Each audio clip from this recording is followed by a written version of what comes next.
good? We're good. Sweat Equity Podcast. Mm-hmm. Feeling it? A little simple man. Why would you call me that? Leonard Skinnard is one of the only Florida exports that's good on the ledger, on the balance sheet. What about Tom Petty? Tom Petty's the other one. Are we going to play this game? Who else? Flo Rida, I think, is from Florida. That's neither an asset nor a liability. How about that? Oh, okay. Yeah, I'm going to use a lot of accounting. Oh, I just got that. Yeah, bro. We have Scott Nelson, CPA, to the stars. My personal CPA. So he knows all the secrets. So what we're going to do is we're going to go over your tax information and see where you lied to the government. Line by line, let's bust it out. Let's get the sponsorship stuff out of the way. Go for it. Grasshopper. If you guys don't have a phone line, if you've been listening to this podcast for a while and you're one of these people that just hears the thing. I was just telling Eric about this off mic. Don't have the laundry basket that you keep walking by. Pick it up, take it into the other room. I was using that metaphor-ish in a different way. Take my own advice. I wanted to move stuff and organize around in here. Just stop thinking about it and do it. If you're listening to this and you have your own business, you're trying to act like you have your own business on a website or have this facade of a brand, you need a business phone line. You need to be legit. The phone line is the laundry basket. Yeah, well, putting it off, the task of it, right? Oh, okay. Yeah, people do hear these ads, but the thing with podcast ads is it's top funnel, as you call it, awareness. Mm-hmm. It's not a conversion generator necessarily. It's awareness. So a lot of people don't know that they can have a phone line that can be scalable, that you can pay monthly, that you can pick your own phone number. We were looking at them the other day. I'm pondering a 666. I already got one. You got a 666 number? New dental office, Forest Hills Dental. So you're creating that. Oh, good you're experience. talking about no, it ends in 6666, but there's. Oh, you got that one? Yeah. So came with the building. There was a 81866 something like that. That's badass. Now, we were trying to figure out, are people superstitious with that? If they go to trygrasshopper.com/sweat, they get our discount of $50 off. If we change our number on using that link, that affiliate link that hooks up the show, we reinvest in the show whenever we get paid by these. And is it going to have a stigma? Are people still that superstitious? Scott, would you be put off by a number 666, 420, 69? What are the other ones? Sounds very memorable. Okay. It's got sticking power. That's what I was thinking. Yeah. Right? It might be a conversation starter. Like our company's called Tocobaga. People are like, what is that? A new kind of taco? I say no. I say it's the Indian tribe that the white men eradicated in the Tampa Bay area. And then we go into a whole campfire thing about how Tampa means sticks of fire, blah, blah, blah, blah. And here we are. But this is like probably all that's left of the tribe. Oh, yeah. It's that and a red ale. Yeah, another from white man Cigar invention. City Brewing. Yeah. But let's officially get the show going. After you hit that, I'm going to give you the link again. Trygrasshopper.com/sweat. We're going to put the link in the description of the episode, and then we'll put a bunch of others. What I want to do is start any referral codes I have. We sign up for a lot of subscriptions or give a lot of advice on the show. If I have a referral code, we'll try to put them in the description and start building that out for our SEO purposes too, right? Sounds great. Can't wait. You sound excited. Are you fired up to talk some taxes? Accounting. Hotty toddy. God almighty. Scott, sorry if I made you bleed from the ears there. Some people get caught off guard. Scott, have you ever heard of that hotty toddy? I have not. He claims that that's like an old radio thing. No. It's a drink, right? No, it's a drink. It's the call-in. Every radio guy has their own way of starting a show, right? Some people, like Casey Kasem used to have some kind of way of saying something. Corolla says, like, get it on. got to get it on. It's like a lead-in kind of way instead of saying hello. So you're telling me you chose that? Yeah, because it was in my frat cheer or whatever you had to do. You had to do all a bunch of dorks saying that all together. Oh no, it's nerdy. I get it. And then Ole Miss actually has it as their thing as a school, like a little cheer. There's never one for the cheers. I've never done the gator chomp. You're a pessimistic person. That doesn't make me pessimistic. Some people would be excited to do it. I just feel stupid. You feel stupid? The gator chomp is pretty ridiculous. Come on. And I went there, kind of. Scott, did you go to school, man? I did. I attended University of Wisconsin. Oh, yeah? Badger, huh? I am a Badger. Ron Dane. Who else we got? Secretly Russell I could Wilson? do this all day. Corey Clements. Yeah. I'll do it. I don't want to go down that rabbit hole. I'll just focus on that. J.J. Watt. J.J. Watt. Yeah, that's what I was thinking. Mm-hmm. He's a big one, literally. So, Wisconsin, you grew up there? I did, yeah. Okay. I moved here in 82. Big drinking state, secretly, right? Milwaukee. It's maybe. not secret. There's a bar in every third store. Well, my thing with like the Midwest, when I went there, I grew up in Florida. Like, I didn't know that everybody secretly gets their booze on in the winter. Not secretly, but you got your basement, and most people go to the basement and drink almost every night. You got nothing else to do, and you don't got to take your clothes off. A lot of people are unemployed in the winter months, so Oh, yeah? they head to the bar. Really? Why is that? It's 20 below zero. All the cheese farms are shut down. There's virtually no construction work in the winter, and ice fishing's big, where you go out on the lake and you take your little ice fishing shanty and sit out there and get drunk. Yeah, I've wanted to do that. I want to do it more than ever now because we have 2 kids under 2. And I just want to go out on a frozen lake inside a little shack and just sit quietly. I just want to be by myself. Yeah, I don't need to fish. Just read a nice book. I don't need to drill a hole. I'll read an instruction manual. I don't care. Yeah, I'll go to fucking igloo just if I can get a little bit of kind of me time. Yeah, you know what I'm saying. So let's talk some dirty numbers. Let's talk what everybody's kind of concerned. If you're trying to do your own business, you're already kind of aware that 2018 is going to be a little bit different in the way you submit this stuff. And I'm going to preface this to the audience that we're going to try to make this as entertaining as possible because my ADD is so bad that I have a CPA and I have a business attorney, and I tell both of them, talk to me like I'm 5 because I'm not going to act like I know this. This is not this accounting is definitely not my it's something I have. It's like homework. It feels like for me to do. Oh, yeah. It is. I don't get excited. Some people will get. You know those guys that get like fired up about like. You had the friends growing up that every dollar they make, they would like count it in front of you and be like obsessed with it. And all that stuff. And it doesn't matter if they grew up rich or poor. You just have that personality. I need to like manufacture that. Like I like doing the work. I like getting paid, but I'm not obsessed with like how much is coming in, how much is going out. It's not a great behavior. I'm working on it.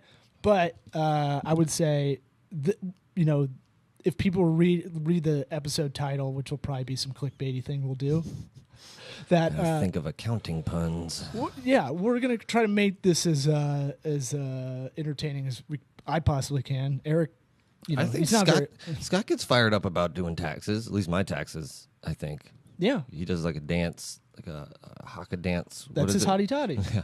Well, I enjoy meeting all the people. We do 8 or 9 people a day, and the contrast between the personalities between the appointments is something just tremendous. It's a unique conversation with everybody we have, and you're no exception, sir. Thank you. Thank you. No, so, we spend about 15 minutes a year doing my taxes, and another 90 just bullshitting, pretty much. We're efficient. Yeah. Yeah. Well, I mean, it's fun. Well, so so a lot of that relationship is trust. I say with our work because it, in a similar way, the digital side of what we do, call it marketing and ops, just for shorthand, branding, whatever we're doing for clients, there's a trust factor that no matter what, our sales cycle to get someone to close, it's going to take usually at least 2 meetings, right? Part of that's we're not as big of a firm to have that name yet, but part of that's also just like I'm scared. I don't know a lot of this stuff. It's same with attorneys and CPAs when you're doing your own hustle, side hustle or whatever. It's so confusing sometimes, and it just feels like dark matter to a lot of people, right? Well, the good thing about the CPA firms, and I think law firms are a little different, but we have a very high allegiance factor. Most people choose an accountant and stay with it. I think statistics show that the average person stays with their CPA 14 years. Wow. So the lifetime value of a client. Pretty much. I think the worst allegiance factor is an attorney. And basically, you hire an attorney because something has gone wrong, and most people would like to clear that issue up and move away. We have the yearly people come back. I think the number one profession in the United States for allegiance is a hairstylist. That's 19 years. CPAs are in second place. I was in that community. I was in the salon industry as a Salon Suite concept franchisor, franchisee group, and I can tell you, the hairstylist is definitely that. Once you find a good one, you stick with her, and even if you drive 10 miles, you'll still go. You'll go wherever she goes, and there is a. The reason is they're part psychologist. That's true. Yeah, it's like it is a secrets thing. Maybe the allegiance factor is just knowing all the secrets. So the most secrets. That's true. I mean, but they're also what's it called? It's a recession-proof industry for hairstylists. Hair don't stop growing. Now a third of them are really good, and I'm sure you've seen some of those forms come in for their taxes because it's all cash. But he does other cash only. Oh, we talking some. I believe. We talking. Didn't I hear a story? We talking square grouper. Who knows which story we spoke of? There's a whole subterranean economy. Tampa is out there. Many people get paid in cash only. Yeah. Yeah. They still have an obligation to file a return. I'm going to earmark that because Sure. I want a cash-based business. Marked down subterranean. That's in the IRS manual. Subterranean. That's what that means. Cash only. Yep. And Why would they? Why? For instance, the produce market, and I know Ybor City here, where we're at, they have a lot of produce markets. It says right in the IRS manual that's all cash. Wow. Restaurants, they pay for all their produce and bakery on a cash basis. How do you feel? Do you think cash is going to go out? Do you think it'll always be here, kind of thing? Because everything's going more digital. Well, I don't know. I'm old school. When I started out, we didn't even have computers. We didn't have a fax machine. But if cash goes out, there's going to be something to replace it. But, I think artificial intelligence would pick up on that. And I don't think it would be the same as an all-cash economy. Yeah. Well, yeah. Oh, how about the question we had a while back? What? Federal Reserve. And we were looking up. It's not really a question. Federal Reserve is, what do we say? IRS is part of the government. The question was, is the dollar backed by gold? And I tried explaining of the Nixon tax. What was it? What was it called? It has a weird name. It doesn't matter. Where they switched over to non-gold standard. I guess it's just they consider it backed by the full faith of the United States government, right? Yeah, that There's no changed more after gold. a long time. Now gold went away. Gold standard went away. You wouldn't 50 years believe how many people I had to it was an argument, but I don't know why. I mean, it's on Wikipedia. Did you find it? I'm on Investopedia, but that's going to be a lot of reading. There was some. It's got a weird name. Nixon Tax Act. We'll look it up. So, 2018 tax changes. I heard? The one I know off the top of my head is meals and entertainment is gone, right? It is gone. You can still. It'll find a new home in a different It's deduction. Okay. It's okay to give your clients ticket to the hockey games. There's nothing wrong with that. It's just not going to be a deductible item on a tax return anymore. Okay, so I never understood how that used to work, and because I'm only asking what happened before because there's probably people that don't know what deductions. I'm trying to figure out the difference for people from last year to this year. So, Sure. Let's say we're a client heavy business. And we take enough entertainment, so we take them to, let's say it's $10,000 a year to entertain clients or something like that. How does that work out in most of the time? I know this is tough because you have to know revenue and all that stuff, but It's not tough at all, What but- can you write off? I think in answer to that question, you have to really talk about what would happen in the event that you were asked to substantiate that. What does that mean? That means what if you got audited? Okay, right. You can do anything you want. You can put anything you want on your tax return. But when we talk to clients, we have to talk about if you were selected for audit, what would hold up. Right. In regards to entertainment, meals where you're taking a client out face to face and you're sitting across the table, and that's still going to be deductible. That was deductible only 50%. It's been like that for 50 years. Okay. But the big change in the new tax rules is that client appreciation events are not deductible. Do you know why? Like, was there something where it's like, where you set up a these bigger guys will set up a nonprofit to really pay themselves kind of stuff? Well, the whole thing was negotiated in this new tax act, and we have substantially lower tax brackets. So certain things had to go away as a trade.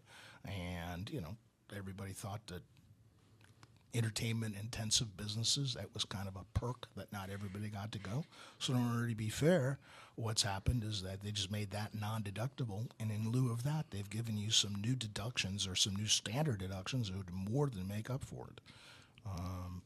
So, the hockey tickets, the client appreciation events, things like that, that's just not deductible more. But if you want to do just a little twist, a client appreciation event isn't a deductible expense anymore, but a client education night would be. If you had a guest speaker that it was an educational purpose, you had a motivation there, and you invited the clients to give them something of substance, and you served dinner, that would be deductible. So if we put the podcast on live and had people over here for a party, this is an educational show. I mean, it isn't all dick jokes. It's heavy, but it's not. The dick jokes are educational as well. Right. Anatomy and whatnot. Right. And we're showing you how to podcast, how to get that voice out there. Well, now you're getting closer to something that would be educational. If you're showing them how to podcast, but if you're just telling jokes and every episode is every episode is titled "How to Do Something," and that entertaining clients when you come in and they actually show you, I would think that would be if they sat here and you gave them a meal. What if they were in the other room and it was just kind of broadcasting in that room? I'm thinking of just odd scenarios that we could work around. From a substantiation point, number one, you have a recording of the show. That's really good. You're going to have a guest list. You're going to have a syllabus of what the topics were that were discussed, and that's probably a long way toward meeting the objective substantiation for an audit. Maybe writing down some meeting minutes. I've got some Nest cameras hidden around here. I don't think you need to write it down. You got it on video, right? Toilet cams. That's perfect. There you go. Yeah. IRS. Oh yeah. Upskirt shots, all that stuff. We've got it everywhere. This is a nerd factory in here of creepiness. No, but if you had somebody, if you had 10 people in the other room, it looks like they were having a party and weren't even listening to that. That wouldn't really bolster your case for deduction on that. That's true. They could be undercover IRS agents. I was just thinking, like, what if we had a party in here and it was just the podcast had to be going on to be able to party? But it's just kind of thinking out loud here, scenario wise. So I'm guessing what happened is you would say you're entertaining a client and go spend on stuff that you already were going to spend stuff on. Like, I appreciate the high ticket client. I appreciate him so much. I'm going to get the company a boat. And then he takes you out on said boat. And now that's his boat. Right. And you can do that. Yeah, that's a gift, just not right? deductible. Okay. Yeah, you can do it. I want to know, I guess I'm asking in the deductible format of sorts, because most people see it I feel like they see it that way. They're trying to figure out what they can do without really pushing the line, right? Fishing trips, taking your client to the NASCAR race, things like that, that used to be deductible. It's definitely not under the new rules. In fact, there's really no place to put it on the tax return. They've just eliminated that entire category. Interesting. Hey, I'm all for that. Make So- that form shorter for you, of course. I ain't That's touching it. that's good. Any other things like other entertainment examples while we're still on this? Well, you mentioned new deductions. You said there's a new standard deduction. I know what that means, but for the people who don't know what it means, could you explain that? Sure, but let's just do a little background. I mean, we've had the tax laws since probably in the 20s, and we had one tax reform in 1984, and since then there's been no major change in the tax laws until this year. And now we have something known as the Tax Cuts and Jobs Act, and it really is sweepingly different. The good news is that for everybody, and I mean single people, parents, every income category, you're going to be paying less tax, substantially less tax. It's a tax cut. And so if you read the bill, we're a small accounting firm. We probably have 400 or 500 corporations that we serve, and we probably have 1,000 individual clients. But when I read the tax bill, really the tax bill isn't about businesses of your size or my size. It's about for the major corporations. This was developed in order to, number one, cut the corporation rate on the large S&P 500 companies, and that got cut from 35% to 21%. That's substantial. And then just at the end, if you read the bill, there's over 1,000 pages on corporate tax reform. My partner and I, we have a hard time reading what it is. A lot of it's about repatriation of money that was earned maybe by Apple overseas, and now they're bringing it back. But almost as an afterthought, in December, in order to make this politically palatable, they introduced some tax reform that would affect small businesses and individuals. And this all happened in the last 2 weeks before it got passed. So the most sweeping change for every family is that they've expanded something known as the standard deduction. So the standard deduction for a married family, I'm just semi-quoting on this, it was $12,800 in previous years.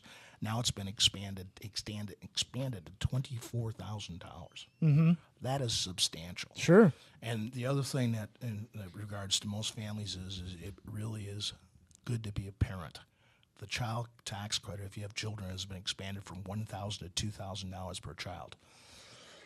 Excuse me. So, Still not having another kid. If you have a family, I'm getting snipped. let's supposing that you have a family that maybe you're just you're young guys and you're starting out, and maybe you had 2-3 kids, and one of the spouses has to stay home to care for the children, and the other spouse works. That spouse earns $60,000 to $70,000. They're not going to pay any taxes at all. Wow. So it really is pro-family. Well, it's because that they're staying at home watching the kids. Correct. Okay, I have a good question. Yes. Real life example. I'm technically on the payroll at my wife's new office. Should I have done that? Yes. Okay.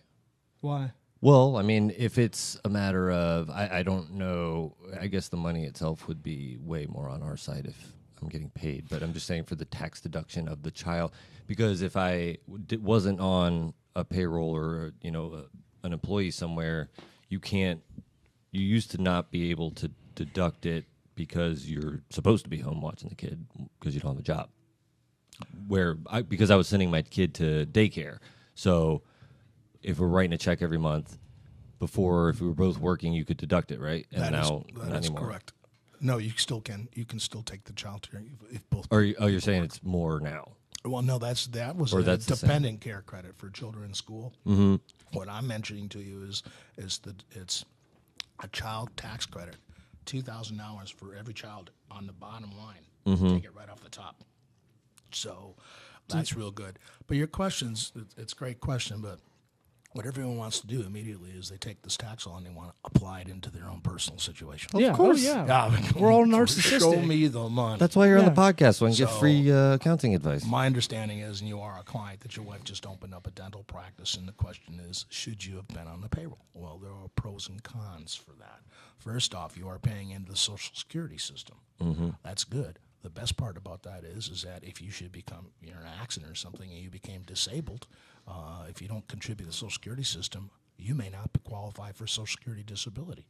So if you're hurt in a bad car accident right now, you would have had to contribute at least 9 of the last 16 quarters in order to be currently eligible for Social Security. So that's a good benefit. But I can tell you some different wrinkles in the new taxes as it applies to your dental practice, and too. There's Go for it. Hit it.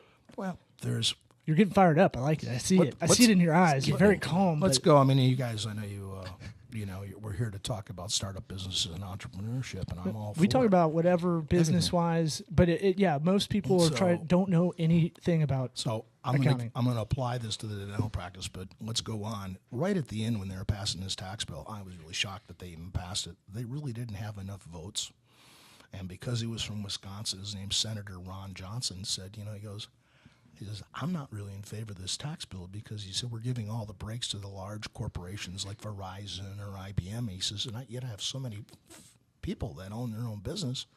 and they own it in the form of a partnership or an LLC or a subchapter S. Now, where's the tax break for them? Because they're incorporated, they're just not as big. And at the last minute, they created something new. It's called the pass-through deduction. And what that is, it's a 20% off sale. Is that when we would calculate, I think most of you guys are either LLCs or subchapter S's, after you calculate your business income, there's a 20% deduction that you can take off your bottom line. So if your company made a profit of $100,000 and we're all done with your taxes, wait, there's one more thing. We have the new pass-through deduction. You get 20% off of that too. Just flat across the board for no reason other than across politics. the board because it Making under. it was a concession towards small businesses. So if your revenue's under probably 100 million or something, you qualify as a small business that does it, that can do it. You do. Yeah. Now, thank you.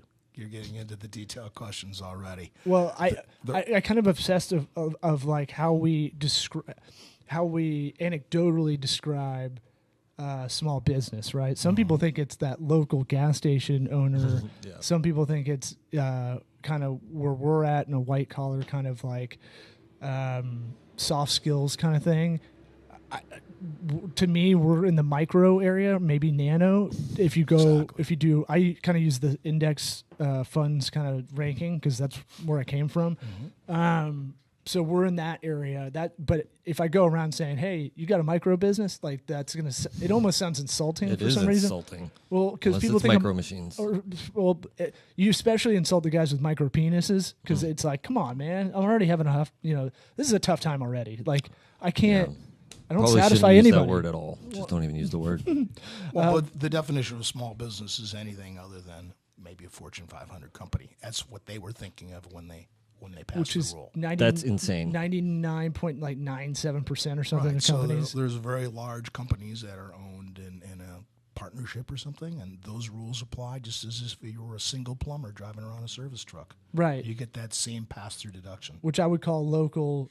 I have local, nano, micro, small. That's how I kind of describe it in my head, but I know that doesn't really apply to real life. That's true. Now, that pass-through deduction, there are certain exceptions to that. For some strange reason, there are 4 professions that can't fully get that deduction. And I really don't know why, but here are the 4 professions. Number 1, doctors. They don't get it. Why? It's just in the law.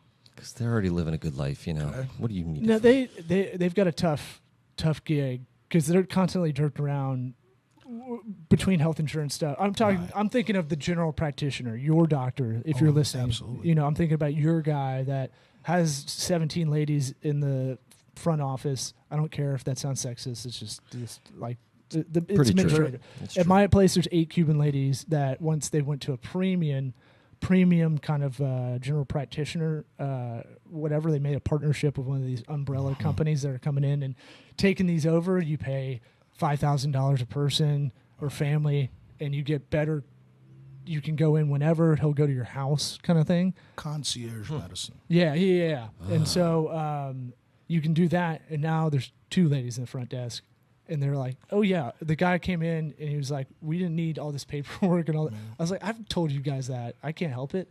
Well, in I can't regards, help but consult every time I go somewhere. in regards to the medical practices, I think the reason that you see all the consolidation is because they need power in order to negotiate with the insurance companies for a rate. And if you're a sole practitioner, you're not going to be able It's to do true. You just take what they give you. Yeah, because what happens, I guess you've done some doctor's offices. My wife's a data analyst in the healthcare market. And she's kind of explained to me that, like, it's kind of a guessing game what you're charging in a way, which is insane. You use, like, Medicare as like a starting off point, but it's really tough to try to nail, like, who owes what. So it's like a constant back and forth of like cash flow issues, right? Correct. Because you're always trying to guess, which is insane to me. Like that's a Well, bad if- system. If the doctor loses the insurance coverage, he won't get paid for 4 or 5 months, and a lot of small practices have to go into temporary bankruptcy in order to wait to get paid. Yeah. So that what It's impossible to be a sole practitioner doctor. and it got harder. I guess the Obama era. I just remember a lot of people kind of saying that doctors' offices are going to have a tough time. When Obama came in office, I didn't know what they were talking about because I was like, whatever. I'm 24. Was it an Obamacare thing? I don't. It may have been, but I don't think so. I think it was more in this area, but it was people hovered around that Obamacare stuff. My opinion would be is that there was a tremendous consolidation in the last 15 years to where the insurance companies and the hospitals, they all want to become one, and they start buying up medical practices. If you become ill right now and you check into a hospital, your doctor's probably not going to visit in the hospital. You'll be assigned to a doctor that is employed by the hospital. He's your, I forget the term, he's your medical Resident? specialist. He's your specialist you've been assigned to. And it's just, and I'll let you do the other ones. It's just so weird that now the folksy kind of general practitioner is really has to deal with this kind of shit, and then.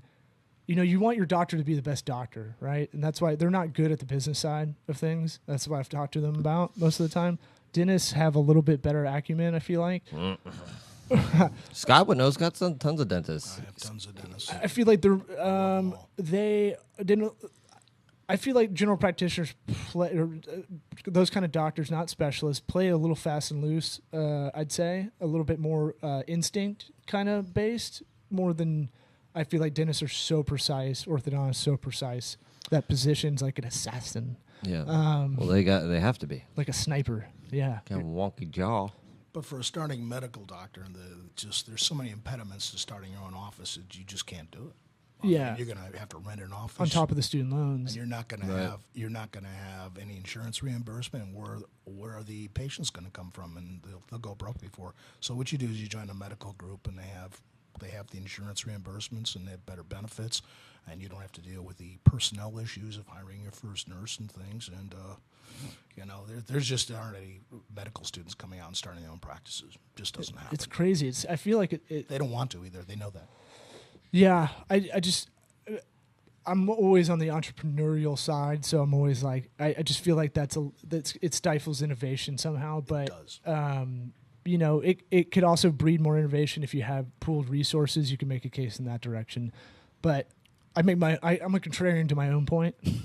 But I'll let you finish. We've talked about that before, where it's Yeah. like not the worst thing See the for both somebody sides. coming right out of med school, whatever, to have a place that I can always go to this corporation if this doesn't work out with this Right. person, sort of thing.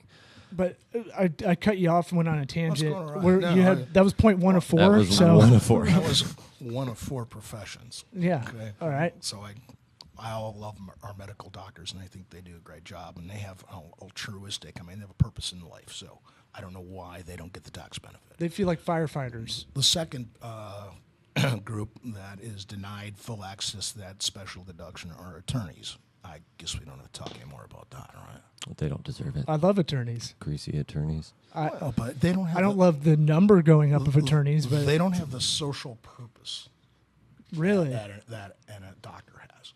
So- Attorneys don't save your life, and of course, the reason that Congress doesn't like attorneys is because they sue people. And they're all attorneys. right? And But they were all former attorneys, Right, and some of the so big- they know. they just have a bad reputation for some of the large settlements, the tobacco settlements and things. So Congress said, well, we're not going to give that deduction to them. So I love attorneys too. I have plenty of clients that are attorneys. I thought we'd have more attorney jokes. This is the last opportunity before I go on here. I don't have stock attorney jokes. I just kind of play it as it goes. I know there's a lot out there, but I grew up in a house. My dad and all his buddies, they're all attorneys. Like uncle's an attorney. I grew up all around this. We're trying to. We will do this one day. Do this sketch called Social Attorney, where we do everyday fights, and then you have your social attorney come in and go, no, what my client was saying was you didn't fill the dishwasher correctly because he looked it up online from the manufacturer. Right. You do it in your own kind of way, and that's okay too. But my client can't articulate this because he's hungover. Like that. That's kind of the sketch. Not a lot of laughs from you, but we'll beat that out a little bit. I know what I didn't do.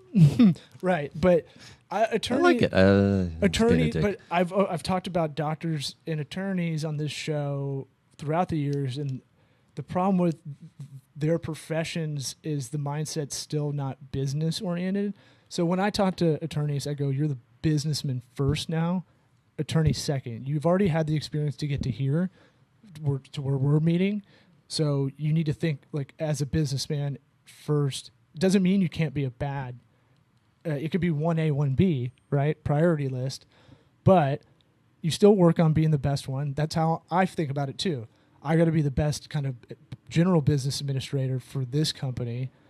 Then the specialties I still keep working on, right? So I can project manage a lot of specialists. Well, technically, attorneys are advocates for people, and that's What does that mean in a that technical- means that if you're going to sue somebody or you're being sued, again, you need somebody to represent you, to advocate your position. Once you have a legal problem, you have a problem, folks. But it's The realest of real problems. Are you saying the position's almost as a luxury, so it doesn't need to be taxed? So like, Well, you get an attorney if you need one. I'm just saying that Congress are predisposed against attorneys because of the large legal settlements, and that raises the cost of everything, and therefore they're just not a well-liked political group. By the way, I would have to say that most law firms advocate toward more liberal causes. Because there's malpractice limitations, and that was all voted on by the last few years. So, by and large, I think large law firms donate toward more liberal causes. Most accountants don't talk political parties here. You mean donate? Yes. So, but that's more of a PR move, right? No, it's because they want to keep control and make sure that they don't have further curbs on class action suits. Yeah, they want to be able to. okay. Yeah, they don't yeah. want to hit it. They don't want to have a ceiling put in of you can only sue for this Nonetheless, much or whatever. it was very feasible. They didn't have to talk long in Congress to make sure that the attorneys didn't get the special deductions. Interesting. The next group that doesn't get that special deduction are accountants, which is very obvious because, You'll just work around it. well, anyway. if somebody sues somebody, you need the accountant to basically monetize or say what the damage would be. We are the numbers people. The attorneys are the oral argument people. So I get it, and we were basically class. So we do not get the privilege of that deduction. And the fourth and final, which is an odd. Well, let me first say there's a few people that mostly it was directed toward licensed professionals. Let's guess this one. You got to guess? But there are a few licensed professionals that do get the deduction. And those are architects and engineers because they build things. I was going to say They do things that building construction. are tangible, so they get that. No, he's saying they And do the- get it. And the fourth, yeah, they do. They do. Oh. And the fourth and final occupation, which I don't know if you guys will get. You want to take a guess? Lawn service. Oh no, they get it. It seems if I'm going on a trend of the three, but you're saying this one's a little bit askew. This is different. Prison companies. No, they get it. No, they get Matt hooked up. I'm just kidding. Of course they could. I would say a doctor's, attorney's, accountant. So that's the pattern, but you're saying it's not. It sounds like it's not in there, but I'm going to try to stick with that pattern of white collar, what we call super professionals. I'm going to go insurance. No. Damn. Realtors. Really? I don't understand. Totally different classification than the other three that don't get the pass. Are we still good on here? Okay. I think so. I see the video glitching I a know. little bit. So realtors, because that's a tough gig. I think people think being a realtor is easy because, a lot of people can see it as a backup kind of position. Do we want to pause and come back? It already did that for us, I believe, but it's still. I think We're still good. fluid? We're good. All right. Who knows? Yeah, it'll be good. Do we have a backup going? Do I need to throw that out there? I don't know. I'll throw it out there, but realtor is a tough position because realtor now, the way I look at it is, you used to have, so being a realtor before Zillow and all the sites came out, all the open source information online came out. Let's call it the last 15 years, where you can go to a cocktail party and then look up the person's house that you went to. Who does that? Me, because I just want. I'm very curious. Yeah, I think most people secretly do it, but I would say your realtor was awesome. Most of their job was to get that information. They knew of a house gatekeeper. coming. Yeah, they knew of a house coming out before everybody else, right? Or they knew of something going out, or they had an exclusive on it. And now it's just it's crazy. But I feel like the number of realtors has gone up as, and I'm not dogging anybody who does it. You can be a very good realtor, but they probably know this as well. Just like a hairstylist, there's a third that are really good. There's a third that just kind of make enough for them, and there's a third that are just garbage. And some people see as both of those as like a fallback kind of position. I don't know if that has anything to do with why they're not on this list, but they don't. It's probably some congressman hates his realtor and had to have that in there to screw over one guy. Yeah, you think that's it? Probably. It was a negotiated thing at the last moment. See? Now, Scott agrees with before me. we get off on that one, I just want to say that the four groups that we talked about again, which were doctors, attorneys, accountants, and realtors, they do get a deduction. It's 30%.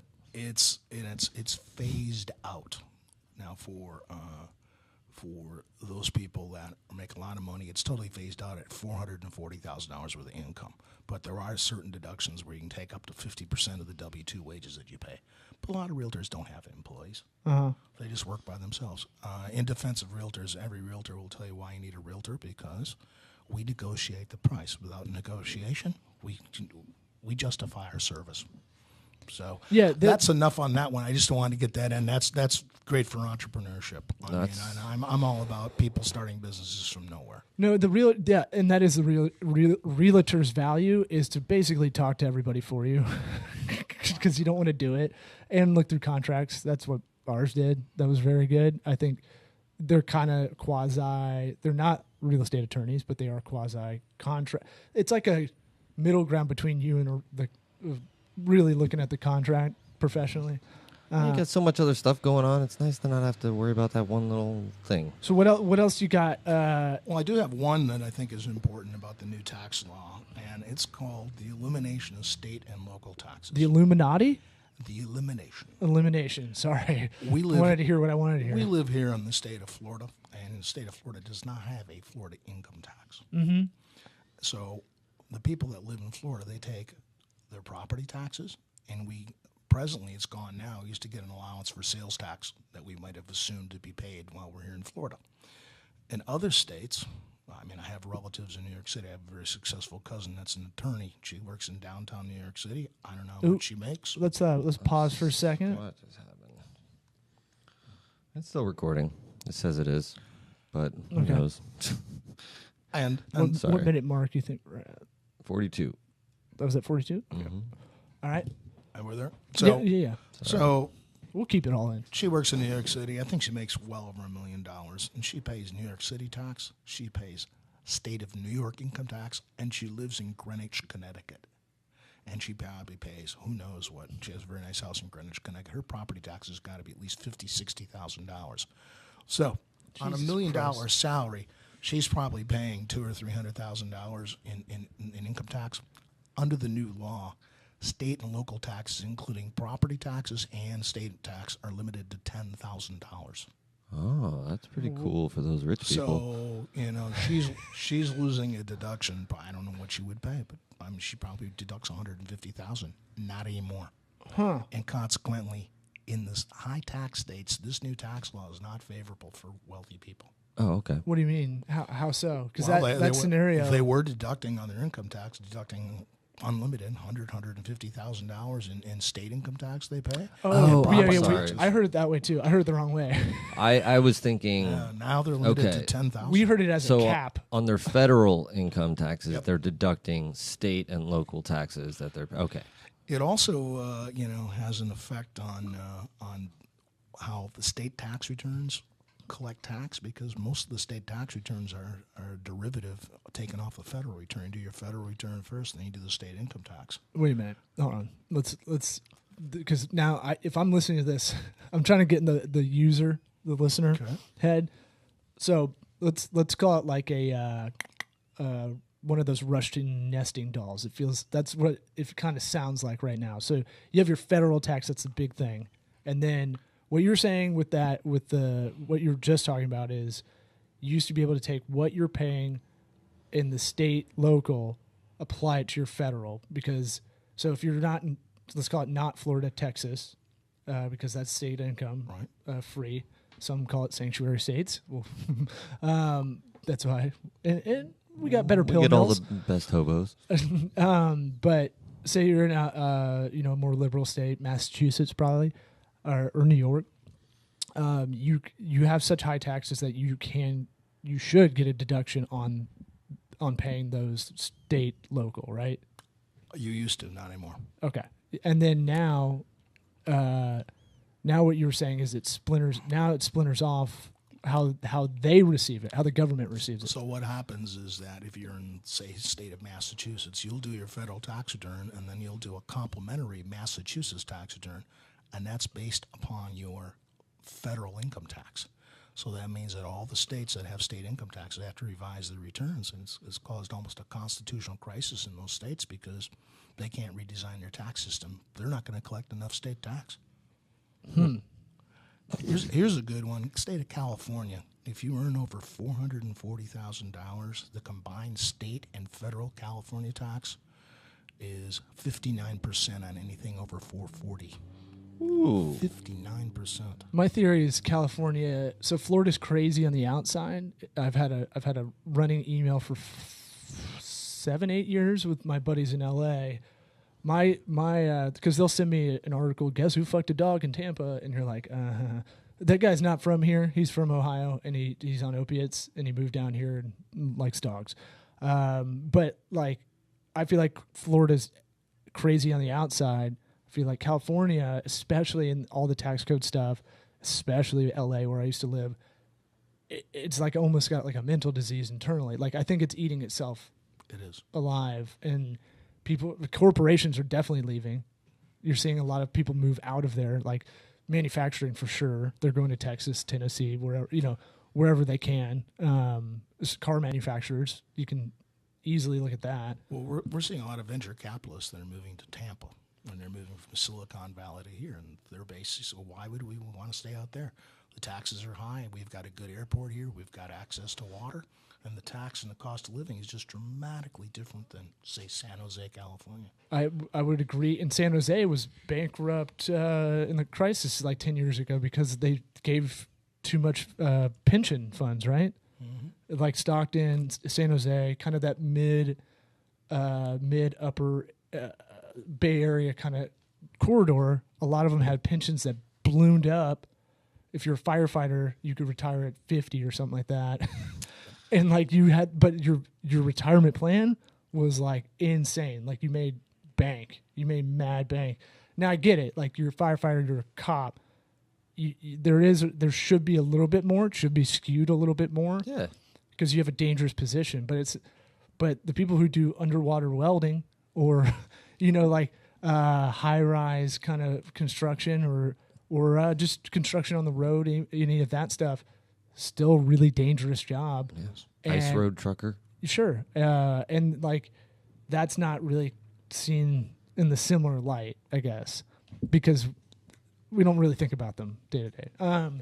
But yeah, I would agree. California, one of the reasons I was leaving is just like I sit in traffic, and this relates to taxes. It comes back to that. If Tampa has anything I really dislike, is we have a traffic issue that we don't want to really attack. The Tampa Bay area, I think we're 18th in metropolis population and top 5 in metropolis like traffic or something like that. Traffic anger score. Yeah, something crazy like that. I do feel like being angry in the car, it does affect you because as you're driving, yes, I do a joke on stage. I have to see the face of the person that's going slow Yes. in the left lane. I have to, but which is arguably more dangerous because I have to floor it to go Yes. see them. Completely irrational, but you got to do But it. I gotta hate their fucking face. Now I feel like a lot of people have this driving anxiety, and I feel like that's palpable if you times that by as many people. I feel like it has such an echoing effect, ripple effect. And my thing with the way tax money spent, property tax money for here, I wish it was just a little bit more transparent in that kind of way. And I wanted to ask, like, why isn't the IRS or why isn't all the why isn't there more transparency? I guess I'm going to probably answer my own question to give you a minute. He'll get to it on his own. To get you a Scott. minute to think about it, but like, why don't we have more transparency with like, here's exactly where each dollar that you pay in taxes goes to. If we're having to be transparent with the government about what we're making, or as much as most people do, they're as transparent when they're paying their taxes. Why isn't that reciprocated with like, okay, for every dollar we spend, 13 cents goes into education, the 10 cents goes into the roads, and made it. I know the other part is it's not easy to interpret tax codes, and this probably is transparent somewhere, but I don't think it's easy to digest. I think in theory it is technically doled out for different things, but there's so much money going around that even if it's doled out, they take that extra 10% of it. Maybe it's only $10 million that go in from the federal government, which is nothing to them. And just put that somewhere. The amount of cash that they've lost, like in Iraq and Afghanistan, is mind-boggling. Like plane loads of cash that it's like, okay, well, that's coming from taxpayers. So I know, even though they're just printing. I know shit why anyway. it's not there, because it doesn't incentivize, right? Why would you want to do like a 1-page flat tax? I know Ted Cruz is kind of an asshole, but he did have a good idea to have a 1-pager to do your taxes. Yeah. It should be a flat rate. We shouldn't even have to do our own taxes. But you won't do it because sorry, Scott. you won't do it because it doesn't incentivize. It's not an incentive for that side. It's only on the user side. Yeah, why would they change? They don't need to change. So they got all the guns. And it eliminates the people who govern the tax code too, because that eliminates their whole job, the whole bureaucracy, sector. The whole thing. And so that was a long-winded way of asking a question, but what was the question? It's more about why isn't there more transparency, or do you think there should be more transparency with all this kind of stuff? It seems like you've got opinions. You're trying to be very, I think, professional and not go. If I might, if we had a couple beers. Let's talk about county taxes first. That is totally transparent. If you get your county tax bill, it allocates per fund and how much of each percentage is going to the school fund, to the property tax fund, the superstructure. It's totally transparent. They publish the county budget. That's fine. From a state tax point, we don't have state income tax. Yeah. We have sales tax, and I do believe the state publishes, their budget, and they publish what they spent on, and there are surpluses. From the federal standpoint, we've run such a deficit in such a long time, and some of our spending as far as defense is a classified matter, but we're not raising enough taxes in order to cut that deficit down. In fact, you guys are all buying houses right now. Have you noticed that the mortgage rates have gone up? One of the big reasons the mortgage rates have gone up is because we've had a change in interest rates. The interest rates are basically determined by the Federal Reserve Board, and what they do is they try to use that to cool off the economy or to incentivize the economy. Because the economy is good right now, they're raising interest rates. But another key determinant of interest rates is that the federal government has to sell their debt.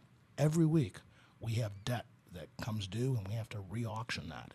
And what's happened with this new tax bill is that the rest of the world, the superpowers, China, Europe, they all believe that in the long run, under this new tax bill, that we're not going to be raising enough revenue to where it's going to cause heightened deficits, and from 10 to 15 years from now, we're just not going to pay our debt.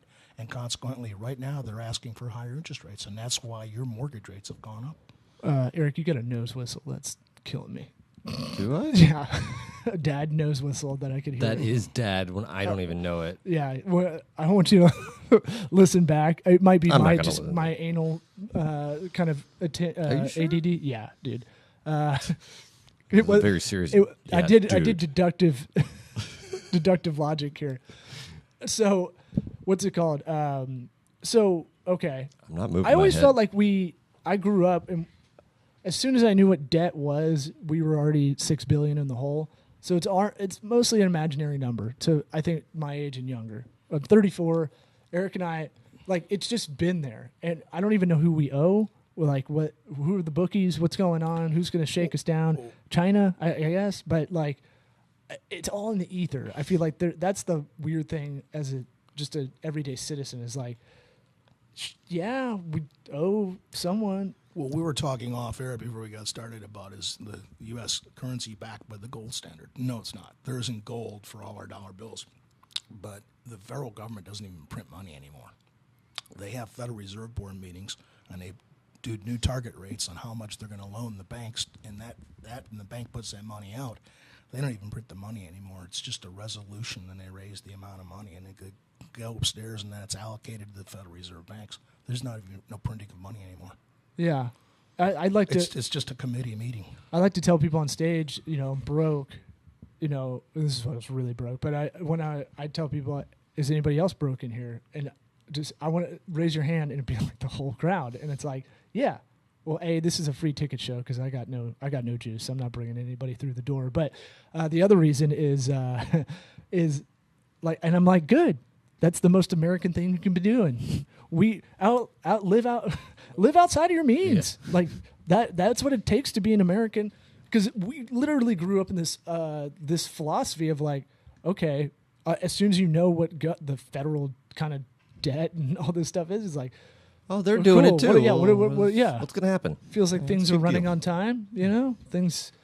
Other than a Spirit flight, everything goes on time and is okay usually, and things are. The economy works. It feels like economy's better than ever right now. I guess. Apparently, I ain't seeing any returns on that, but. Well, unemployment's like the lowest it's ever been in like 40 years or something crazy like that. That's correct. Trump's going to take a lot of credit for that, but I don't think that's how it works. But I'm running out of steam. But I was going to say like, fuck. One last thing I wanted to know. Yeah, about. Sorry. Bitcoin. Yeah. What's the deal? What should I be doing if you have Bitcoin? And you make money, and you're not making any money off of it, can you deduct the loss off of Bitcoin? What can you do? You have capital gains and losses tax, right? Yeah, son.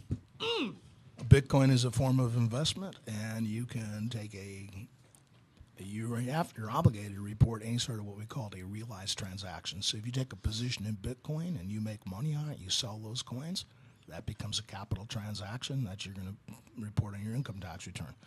Likewise, if you lost money during that, you can take a deduction, but you can't take a deduction on the appreciation of what you hold. Right. What does that mean? That means if you like bought $1,000 worth of Bitcoin and it went up to $1,100, but you didn't sell it, then it's not on your tax return until you close your position out. A lot of people everyone here in the United States are immigrant families. A lot of people have foreign bank accounts in India or wherever, and that's okay. It's legal to do that. You just have to report it. But sometimes, like in the Indian currency, the currency goes down 14-15%, and they go, "I would like to take that deduction." You can't until you close the position out. So I've got other side of that. That sounds like when you go. Went up to 1,100. It's to me that sounds like the guy. How was the poker game? Well, dude, I was up. Yeah. And then I kept playing and went out. Or every Vegas trip, the guy will tell you how much he made to. Oh, dude, I was on a roll, and then. John came over. He cooled the table down and fucking lost $5,000. Yeah, I got friends like that. It makes me want to beat my head against the table. It's every friend. Yeah. It's everybody. And if you're not saying it out loud, you're thinking in your head. I say it to their face. So the other side of that is we pay a lot of freelancers here. I try to independently contract as many. We're an S Corp with a holdings company. And with feeder LLCs eventually. That's the idea, is to run like that. Ooh. We're still recording. It says. Still recording. I don't know. I'm gonna keep going. We're right at an hour, anyways. But so that's how we're set up, and I got my accountant and attorney together to help walk me through all of that. Because here's the thing: the lesson I have for people trying to do their own business, especially if it's kind of soft skills like ours, is you really need to get on the same page with legal and accounting because they're so intertwined. That you need to make sure that one hand does the other. And now I got them together, and they're kind of referral partners, and they help each other, which is awesome for me. It raises a comfortability level, a trust level too. I would say I pay freelancers, independent contractors. I don't want to hire anybody until we have to, but we pay them in Bitcoin, and I don't know how to. There's marketplaces that only take it, or people that you use that take it. I'm not sure how to declare that because I did an extension on our business taxes. But is that an issue paying in Bitcoin? And say you pay employees that way eventually, full time. Well, that's cutting edge. I mean, I'm sure the IRS has regulations out on that, but the first thing that you need to know is that if you pay an independent contractor over $600 a year, you have a reporting requirement to report that. Mm-hmm. So the first thing you're going to have to do is you're going to have to convert that Bitcoin. What was that worth in U.S. dollars? Oh, Christ. That becomes a to go back in time. and just becomes a translation matter right there. And it's going to be a very technical process. I mean, there's like 21 common law tests whether the person was an employee or not. But really, on a practical basis for a small business, it's going to be the reporting problems at the end of the year. Should I have sent that person a 1099? Should I have sent them a W-2? And that can be you're going down the wrong avenue real quick. I can't even get the person. Like it's done in a marketplace it's technically anonymous. Some of the stuff is anonymous work that's being done as a deliverable for us because it's digital. Some of them don't want to have their information out there, but they have a pseudonym username on like Upwork or something, right? They make a fake kind of profile. It's them. They're doing the work. I'm paying them like I would any independent contractor that's physically in here. But the payor is going to have certain obligations to report that to the IRS. Yeah, that's on them. And that's on you. That's on you, buddy. I mean, I'll declare everything. I go super conservative. But you have to report in January that every one of these people got paid certain amounts. Oh yeah. And dude, I do meeting minutes. I've got the book over there that my attorney and CPA told me to get. You're just pointing at a bookshelf. We don't know which one you're talking about. It's all the way at the right on that shelf. We'll never find out. Okay. I'll show one of those books, one of those really boring books where you have to keep meeting minutes and you have to keep all this nerd stuff to be an escort. Well, I know we're running out of time, but we just scraped the surface. But I would like to give you an idea for another podcast at some point in time. Give it, especially with the type of business you're in. This is like really leaving your sweater behind to come back and hook up. Yeah, toothbrush. Sales tax. Okay. And how you report and how you collect sales tax in every state. So if you guys are doing things in Georgia or Oklahoma, there may be different rules, and you would still be subject to some sort of reporting out there. There's a lot of tax issues, not only in sales tax, but income tax for what we say an internet-type business, and that's cutting-edge stuff. I mean, it really hasn't been determined yet. It's in the Supreme Court right now, but I think you could have a whole topic and a whole hour on what to think about. So services not taxed and not sales tax in Florida, if the contract for us, because we're a client contract, I'm your area, I think that's more e-commerce, product-based is where it gets really tricky, right? Tangible items. Right. A service-based like ours, if you're a graphic designer and stuff like that, not as big of a deal because our contracts are wherever the state's located in the contract, right? But yeah, that is interesting. I've been on the e-commerce side with that, and it can get a little tricky. It can get real tricky. We haven't even seen it start yet. Yeah. Especially now with the revenue crunch the states are going to have. And where are you technically located? They're coming after you. Yeah. You have a business nexus. That's a whole, we could have an hour topic on that. Yeah, if I have a VPN that's located in Denver. Or let's supposing that, this is all e-commerce and you send it over the internet, but then you send them a copy on a CD. Yeah, we went through that with DVD. Did you just not video. convert that tangible product right now? Now, the state of Florida is pretty much, we've been through those tax fights already. I was involved in that, by the way.